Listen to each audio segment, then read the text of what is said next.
I could make you cynical, make you hard to satisfy.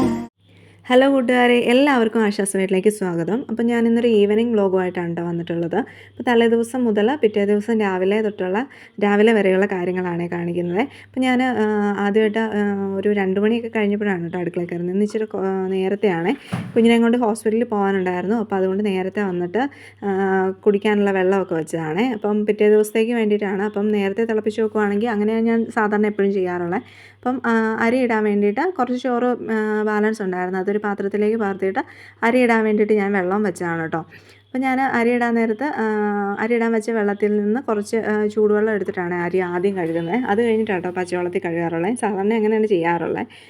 അപ്പം ഇന്ന് കുറച്ച് നേരത്തെ ചെയ്യാമെന്ന് ഓർത്തു. അപ്പം ഞാൻ കുടിക്കാൻ വെച്ചിരുന്ന വെള്ളം തിളച്ച് വന്നിട്ടുണ്ട്. അപ്പം ഞാൻ അതിൻ്റെ അകത്തേക്ക് ഒരു ഗ്രാമ്പു ഇട്ടിട്ടുണ്ട്. അപ്പം സാധാരണ ഞങ്ങൾ ഗ്രാമ്പു ഇട്ടിട്ട് തിളപ്പിക്കുന്നത്. അതാകുമ്പോൾ കുറച്ച് ടേസ്റ്റ് ഉണ്ട്, വെള്ളം കുടിക്കുമ്പോൾ ഒരു നല്ലൊരു ടേസ്റ്റ് വരാറുണ്ട്. അപ്പോൾ അതുകൊണ്ട് മിക്കപ്പോഴും അങ്ങനെ തന്നെയാണ് ചെയ്യാറുള്ളത്. അപ്പം ഞാൻ അരിയൊക്കെ കഴുകി ഇടുന്നുണ്ട് കേട്ടോ. അപ്പം ഇന്ന് ഹോസ്പിറ്റലിൽ കൊച്ചിനായിട്ട് പോകണം. അപ്പോൾ അതിനു മുമ്പ് ജോലിയൊക്കെ ഒന്ന് തീർത്ത് വെക്കാൻ വേണ്ടിയിട്ടാണ്. സാധാരണ ഞാൻ എപ്പോഴും തലേദിവസം തന്നെയാണ് കേട്ടോ ചോറ് റെഡിയാക്കി വെക്കുന്നത്. അതാകുമ്പോൾ പിറ്റേ ദിവസം രാവിലെ എടുക്കുമ്പോൾ നമുക്ക് എളുപ്പമുണ്ട്. ഒന്ന് തിളപ്പിച്ച് വാർത്തെടുക്കുകയോ ചെയ്യുന്നത്. അപ്പോൾ രാവിലെയൊക്കെ എഴുന്നേൽക്കാൻ കുറച്ച് താമസിച്ചിട്ടൊക്കെ ഉണ്ടെങ്കിൽ പിന്നെ ചോറ് വേവാൻ താമസമൊക്കെ ആകുമ്പോൾ നമുക്ക് ബുദ്ധിമുട്ടാവില്ലേ. അപ്പോൾ അതുകൊണ്ട് എന്നും വൈകിട്ട് അങ്ങനെ ചെയ്തിട്ടാണ് കിടക്കാറുള്ളത്. അപ്പം എന്നും വൈകിട്ടായിരുന്നു ഞാൻ ആക്കി വെക്കുന്നത്. ഇതിപ്പം വൈകുന്നേരം വരുന്ന സമയം എപ്പോഴാണെന്ന് അറിയില്ലല്ലോ, ഹോസ്പിറ്റലിലൊക്കെ പോകുന്നതല്ലേ.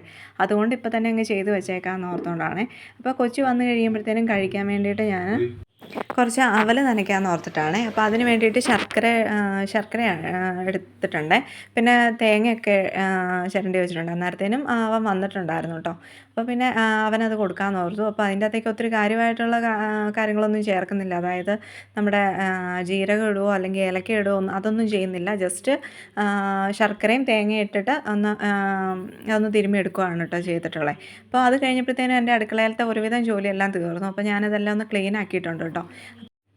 അപ്പോൾ ഞാനിവിടെ എല്ലാം വൃത്തിയാക്കിയിടാൻ വേണ്ടിയിട്ട് എന്നെ ഹെൽപ്പ് ചെയ്ത് എൻ്റെ ഇളയ കുഞ്ഞാണ് കേട്ടോ. അപ്പോൾ അവനിവിടെ എല്ലാം എനിക്ക് വൃത്തിയാക്കിയിടാൻ വേണ്ടി അവൻ എന്നെ ഹെൽപ്പ് ചെയ്തിട്ടുണ്ട്. അവൻ ബഹളമൊന്നും വെച്ചില്ല. പക്ഷേ അവൻ അവിടെ എല്ലാം വൃത്തികേടാക്കിയിടാനും ഞാൻ അവനെ ഹെൽപ്പ് ചെയ്തതാണ് കേട്ടോ അത്. അപ്പം ഞങ്ങൾ പോകാൻ എന്തായാലും റെഡി ആയിട്ടുണ്ട്, പോകാൻ വേണ്ടിയിട്ട് ഇറങ്ങി കേട്ടോ. അപ്പം ഞങ്ങൾ പോകാൻ ഇറങ്ങിയപ്പോൾ നല്ല മഴയായിരുന്നേ. അപ്പോൾ ഞങ്ങൾ ഹോസ്പിറ്റലിൽ ചെന്നിട്ടുണ്ട്. പിന്നെ അവിടുന്ന് കാര്യങ്ങളൊക്കെ കഴിഞ്ഞ് ഇറങ്ങിയതാണ് കേട്ടോ. അവിടെ ചെല്ലുന്നൊന്നും ഞാൻ എടുത്തില്ലായിരുന്നു. പിന്നെ ഞാൻ വന്നു കഴിഞ്ഞപ്പോൾ പെട്ടെന്ന് ഓർത്താണ്, ഞാൻ ഉച്ചയ്ക്ക് ഓർത്തായിരുന്നു ദോശയ്ക്ക് വേണ്ടിയിട്ട് അരി ഉഴുന്ന് വെള്ളത്തിലിടാനേ. പക്ഷേ ഞാനത് ഓർത്തില്ലായിരുന്നു കേട്ടോ. അപ്പം ഞാൻ എന്തായാലും വന്നപ്പോൾ ഞങ്ങളൊരു 6 മണിയൊക്കെ കഴിഞ്ഞേ വന്നപ്പോഴേ.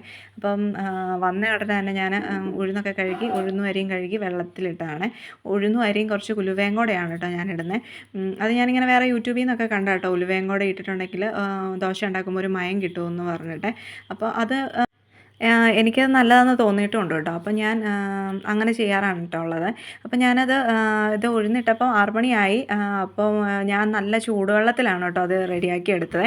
അപ്പം നല്ല ആദ്യം പച്ചവെള്ളത്തിൽ അതെല്ലാം നന്നായിട്ട് കഴുകി എടുത്തിട്ട് നല്ല തിളപ്പിച്ച വെള്ളത്തിൽ ഞാൻ അരി ഉഴുന്നും ഉലുവയും കൂടെ ഇട്ട് വെക്കുകയാണ് ചെയ്തത്. അപ്പോൾ എന്നായാലും നന്നായിട്ട് ഒന്ന് ആയിക്കോളൂ കേട്ടോ. അപ്പോൾ 2 മണിക്കൂർ കഴിഞ്ഞിട്ടുള്ളതാണ് ഇത്. 2 മണിക്കൂർ എന്ന് പറഞ്ഞാൽ ഒരു 8-8:30 9 മണിയൊക്കെ ആയി. അന്നേരം ഞാൻ എടുത്ത് നോക്കിയപ്പോൾ ഇത് കണ്ടോ, നന്നായിട്ട് അത് അലുത്ത് വന്നിട്ടുണ്ട്. നമുക്ക് അരയ്ക്കാൻ പാകത്തിനാക്കി ഇട്ടിട്ടുണ്ട്. അപ്പോൾ ഒത്തിരി നേരം ഒന്നും ഞാൻ വൈകിട്ട് വന്നു കഴിഞ്ഞിട്ടാണല്ലോ അരി വെള്ളത്തിലിട്ടത്. അപ്പം നല്ല തിളച്ച വെള്ളത്തിലാണ് ഞാൻ ഇട്ടത്. അപ്പോൾ ഞാനൊരു 8-8:30 ഒക്കെ കഴിഞ്ഞപ്പോഴത്തേനും നോക്കിക്കഴിഞ്ഞപ്പോൾ ഇതേപോലെ നമുക്ക് രാവിലെ നമ്മൾ വെള്ളത്തിലിട്ട് വെക്കുമ്പോൾ കുതിർക്കാൻ ഇട്ട് വെക്കത്തില്ലേ, അന്നേരം കിട്ടുന്ന ആ രീതിയിൽ തന്നെ ആയിട്ടുണ്ട് കേട്ടോ. പെട്ടെന്ന് തന്നെ നമുക്ക് ആയി കിട്ടും നല്ല തിളച്ച വെള്ളത്തിലിട്ട് വെക്കുമ്പോഴേ. പിന്നെ ഞാനതൊന്ന് അരയ്ക്കാൻ വേണ്ടി എടുക്കുവാണേ. കുറച്ച് ഈസ്റ്റും കൂടെ ഞാൻ ചേർക്കാറുണ്ട്. അതിൻ്റെ കൂടെ ഞാൻ കുറച്ച് പഞ്ചസാരയും ചേർക്കും കേട്ടോ. എനിക്ക് നല്ല പുളിപ്പായിട്ടിരിക്കണം എനിക്ക് അത്ര ഇഷ്ടമല്ലേ. പിള്ളേർക്ക് കൊടുക്കുമ്പോൾ അവർക്കാണെങ്കിലും അത്ര വലിയ ഇഷ്ടമല്ല. അപ്പം ഞാൻ കുറച്ച് പഞ്ചസാരയും കൂടെ അതിൻ്റെ അകത്ത് ചേർക്കുവേ. കുറച്ച് പഞ്ചസാര ഉപ്പും കൂടെ ഇട്ടിട്ടാട്ടോ ഞാൻ അരയ്ക്കുന്നത്. ഉപ്പ് ഞാൻ രാവിലെ എടുക്കുമ്പോൾ ചേർക്കാറില്ല, അരയ്ക്കുന്ന കൂടെ തന്നെ അത് പാകത്തിന് ചേർത്തിട്ടാട്ടോ സാധാരണ ഞാൻ വെക്കാറുള്ളത്. അപ്പം ഞാനതൊന്ന് അരച്ചെടുക്കുവാണ് കേട്ടോ. ഞാൻ അരി അരയ്ക്കാൻ വേണ്ടി വന്നത് ഞങ്ങൾ ഭക്ഷണമൊക്കെ കഴിച്ച് കഴിഞ്ഞതിന് ശേഷമാണ് കേട്ടോ. അപ്പം വേറെ എല്ലാ പരിപാടിയും കഴിഞ്ഞിട്ടാണ് ഞാൻ അരി അരയ്ക്കാൻ വേണ്ടി വന്നത്. അത് കഴിഞ്ഞ് പിന്നെ അത് അരച്ച് കഴിഞ്ഞിട്ട് അങ്ങ് കിടന്നാൽ മതിയല്ലോ എന്ന് ഓർത്തോട്ടെ. എന്നിട്ട് ഞാൻ ഈ അരിയെല്ലാം അരച്ച് വെച്ചു. കണ്ടോ, നന്നായിട്ട് അരഞ്ഞ് കിട്ടിയിട്ടുണ്ട്. വേറെ കുഴപ്പമൊന്നുമില്ല. നമ്മൾ കുറച്ച് നേരം വെച്ചിട്ടുണ്ടെങ്കിലും നല്ല തിളപ്പിച്ച വെള്ളത്തിൽ വെച്ചുകൊണ്ട് വേറെ കുഴപ്പമൊന്നും പറ്റിയില്ല കേട്ടോ. നന്നായിട്ട് തന്നെ അരഞ്ഞ് കിട്ടിയിട്ടുണ്ട്. വേറെ അരയാതെ അങ്ങനെ കിടക്കുമോ അങ്ങനത്തെ കുഴപ്പമൊന്നും ആയിട്ടില്ല കേട്ടോ. അപ്പം ഞാനതങ്ങ് മാറ്റി വെച്ചിട്ടുണ്ട് കേട്ടോ. അപ്പം രാവിലെ എടുത്ത് നോക്കുമ്പം ഞാൻ കാണിച്ചു തരാവേ. അപ്പം ഇത് അടുത്ത ദിവസം രാവിലത്തെയാണ് കേട്ടോ. അപ്പോൾ 6 മണിയൊക്കെ കഴിഞ്ഞപ്പോഴാണ് ഞാൻ എഴുന്നേറ്റ് വന്നിട്ട് നമ്മൾ നേരെ നമ്മുടെ ദോശമാവ് എന്താണെന്ന് അറിയാൻ വേണ്ടിയിട്ടാട്ടോ പോയി വന്നത്. അത് നല്ല മഴയൊക്കെ ഉണ്ട്, അതുകൊണ്ട് പുളിച്ചോ എന്നൊരു ചെറിയൊരു ഡൗട്ടുണ്ട്. എന്നായാലും നമുക്കൊന്ന് നോക്കാമെന്ന് ഓർത്ത് കേട്ടോ. അപ്പം അതിന് വേണ്ടിയിട്ട് അടുക്കളയിലേക്ക് ആദ്യം അതിന് വേണ്ടിയിട്ടാണേ വന്നത്. അപ്പോൾ എന്തായാലും മാവ് നോക്കിയപ്പോൾ നന്നായിട്ട് പുളിച്ച് പൊങ്ങി വന്നിട്ടുണ്ട് കേട്ടോ. കണ്ടോ, നന്നായിട്ട് പുളിച്ച് പൊങ്ങി വന്നിട്ടുണ്ടേ. അപ്പോൾ അതുകൊണ്ട് എന്തായാലും ദോശയൊക്കെ ഉണ്ടാക്കാമെന്ന് ഓർത്തു. അപ്പം രാവിലെ ഒന്ന് പ്രകൃതി ഭംഗി ആസ്വദിച്ചാണ്. അപ്പം നല്ല മഴ, രാത്രിയിൽ നല്ല മഴയൊക്കെ പെയ്തിട്ട് പോയതാണ് കേട്ടോ. നല്ല കാർമേഘമൊക്കെ വന്ന് കിടപ്പുണ്ട്. അപ്പോൾ അടുത്ത മഴയ്ക്കുള്ള ലക്ഷണമൊക്കെ ആയിട്ട് വന്ന് കിടക്കുവാണേ. ഇപ്പോൾ ചെറുതായിട്ട് തോർന്ന് നിൽക്കുന്നുണ്ട് എന്നാലും തൂളുന്നൊക്കെ ഉണ്ടായിരുന്നു കേട്ടോ. അപ്പം നമുക്ക് അപ്പോൾ നമ്മുടെ ദോശ എങ്ങനെയുണ്ടെന്ന് നോക്കാം കേട്ടോ. ഇച്ചിരി ഒന്ന് കുറുകിയാണ് ഇട്ടിരിക്കുന്നത്. ഞാൻ വേറെ വെള്ളമൊന്നും ചേർത്തിട്ടില്ലായിരുന്നു കേട്ടോ. അതുകൊണ്ട് ഇച്ചിരി കുറുകിയായിരിക്കുന്നത്. വേറെ കുഴപ്പമൊന്നുമില്ല. നമ്മുടെ ഇഡലി ഉണ്ടാക്കാൻ പാകത്തിനുള്ള ഒത്തിരി ഒന്ന് ഇതായിപ്പോയി. ഞാൻ എന്തായാലും ലൂസാക്കാനൊന്നും നിന്നില്ല കേട്ടോ. അങ്ങനെ തന്നെ ഉണ്ടാക്കുകയാണ് ചെയ്തത്. ഇതുണ്ടോ, നമ്മുടെ നല്ല പെർഫെക്റ്റ് ആയിട്ടുള്ള ദോശ കിട്ടിയിട്ടുണ്ട് കേട്ടോ. എന്തായാലും നല്ല ദോശയായിരുന്നു കേട്ടോ. ദോശയുടെ കൂടെ കഴിക്കാൻ സാമ്പാറാണ് കേട്ടോ ഉണ്ടാക്കിയത്. ചമ്മന്തി അല്ലായിരുന്നു, സാമ്പാറായിരുന്നേ. അപ്പം ഇത്രയേ ഉള്ളൂ വീഡിയോ. അപ്പോൾ വീഡിയോ എല്ലാവർക്കും ഇഷ്ടപ്പെട്ടിട്ടുണ്ടെങ്കിൽ ഷെയർ ചെയ്യാനും സബ്സ്ക്രൈബ് ചെയ്യാനും മറക്കരുത് കേട്ടോ.